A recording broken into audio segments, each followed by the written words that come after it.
میرا نام کیسر حسن ہے، میری عمر 26 سال ہے۔ میں کندیاں ضلع میاں والی کا رہائشی ہوں۔ میں گزشتہ 6 سالوں سے یتیم بچوں کے کپڑے مفت سلائی کر رہا ہوں۔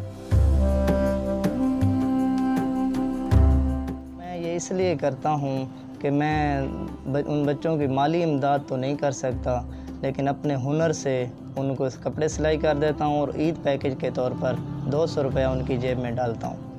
آج سے تقریباً 6 سال پہلے 2 انتہائی غریب خواتین میری دکان پر آئیں اور انہوں نے کہا یہ 2 جوڑے ہیں یتیم بچوں کے کپڑے سلائی کروانے ہیں اور ہمارے پاس پیسے نہیں ہیں۔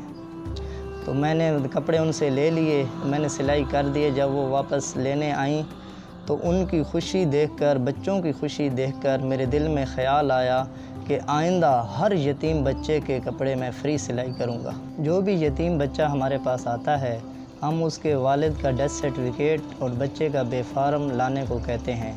جب وہ لے آتا ہے تو ہم اس کا اپنی فائل میں اندراج کر لیتے ہیں اور اس کے کپڑے فری سلائی کرتے ہیں۔ پھر ہمارے پاس اس وقت 100 سے زیادہ یتیم بچے رجسٹرڈ ہیں۔ ہم 1 سال سے لے کر 18 سال تک کی عمر تک یتیم بچوں کے کپڑے فری سلائی کرتے ہیں۔